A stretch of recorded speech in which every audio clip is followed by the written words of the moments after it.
சைவ சமய தனி முதல்வனாகிய முருகப்பெருமானுக்குரிய திருத்தலங்களுள் தலை சிறந்த தலம் திருச்செந்தூராகும். இத்தலம் பூலோக கந்தலோகம் என்று போற்றப்பெறும் சிறப்புடையது. அருணகிரிநாத பெருமான் கைலை மலையனைய செந்தில் பரமபதமாய செந்தில் என்று திருக்கையிலையோடும் திருவைகுந்தத்தோடும் திருச்செந்தூரை ஒப்புவைத்து போற்றுகிறார். பழங்காலம் தொட்டே திருச்செந்தூர் சைவர்களின் வாழ்வியலோடு பின்னி பிணைந்த தலமாக விளங்குகின்றது. சங்க இலக்கியங்களிலேயே இத்தலம் பெரிதும் போற்றப்பெற்றுள்ளது. இத்தலத்தை திருமுருகாற்றுப்படை உலகம் புகழ்ந்த ஓங்குயர் சீரலைவாய் என்றும், வெண்டலை புணரி அலைக்கும் செந்தில் என்று புறநானூறும், திருமணி விளக்கின் அலைவாய் என்று அகநானூறும், சீர்கெழு செந்தில் என்று சிறப்பதிகாரமும் போற்றும் பான்மை உருக்கம் மிக்கது.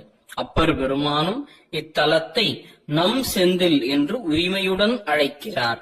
திருச்செந்தூருக்குரிய தலபுராணம் வென்றிமாலை கவிராயர் என்னும் அருளாளரால் பாடப்பெற்றதாகும்.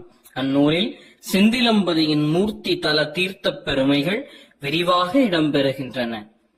திருச்செந்தூர் எல்லா திருத்தலங்களை விடவும் தலை சிறந்த திருத்தலமாகும். அத்தலத்தில் உள்ள தீர்த்தங்கள் ஆகாய கங்கை முதலான அனைத்து தீர்த்தங்களை விடவும் மேம்பட்டவையாகும். அத்தலத்தில் ஒரு மந்திரத்தை ஒரு முறை செபித்தால் அது கோடி முறை செபித்ததற்கு சமானமானதாகும். காசி நகரில் கங்கை கரையில் முறைப்படி நாளும் அனுஷ்டானம், சிவபூஜை, ஜபம், வேள்வி, தானம், தர்மம் முதலியவற்றை அளவற்ற காலம் செய்து வழிபாடு செய்வதால் உண்டாகும் அதீத புண்ணியத்தை திருச்செந்தூர் திருத்தலத்தை ஒருமுறை வழிபடுவதால் அடையலாம். முனிவர்கள் மேற்கொள்ளும் அட்டாங்க யோகத்தின் பயனாகிய திருவருள் காரணமாக விளையும் அட்டமா சித்திகளை செந்திலாண்டவன் உடனே அவர்களுக்கு அளித்தருள்வார். செந்திலாண்டவனை வழிபட்டவர்க்கு பிறப்பு என்பதே இல்லை.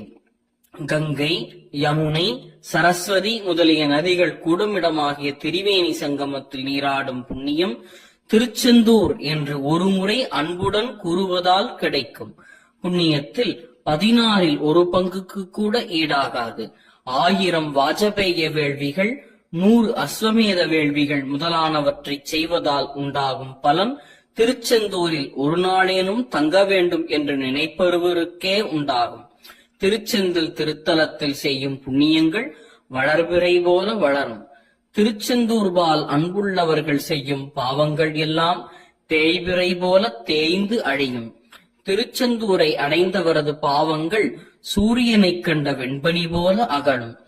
பெருவேள்விகள், மந்திர ஜபங்கள், கடும் தவங்கள் ஆகியவற்றை செய்வதால் விளையும் பயன்கள் திருச்செந்தூரில் வாழ்பவர் பெரும் பயனில் கோடிக்கு ஒரு பங்குக்கு கூட ஈடாகாது. முக்தித்தலங்கள் என்று போற்றப் பெறுகின்ற காசி, காஞ்சி, சிதம்பரம், திருக்காலத்தி, திருவண்ணாமலை, திருவானைக்கா, திருவாரூர், துவாரகை முதலானிய தலங்களை காட்டிலும் திருச்செந்தூரே தலை சிறந்த தலமாகும். திருச்செந்தூரை வழிபட்ட அனைவரும் குமரசாரூபம் பெறுவார்கள். திருச்செந்தூரில் பிதிர்க்கடன் செய்தவுடன் அவர்களது பிதிரர்கள் அனைவரும் சிவலோகத்தை அடைவார்கள். திருச்செந்தூரில் உண்ண பசுவுக்கு ஒரு பொடி புல் கொடுத்தால் அவர்களது முன்னோர்கள் அனைவரும் பிரம்மலோகத்தை அடைந்து இன்புற்று வாழ்வார்கள். திருச்செந்தூரில் பிறந்தாலும், திருச்செந்தூரை தரிசித்தாலும், திருச்செந்தூரில் இறந்தாலும், திருச்செந்தூரை நினைத்தாலும் முக்தி என்பது உறுதி பொருளாகும். பாரத நாட்டின் முக்திபுரிகளான அயோத்தி, மதுரா, மாயாபுரி, வாரணாசி, காஞ்சி, அவந்தி, துவாரகை என்ற 7 தலங்களை விடவும் சிறந்தது திருச்செந்தூர் ஆகும்.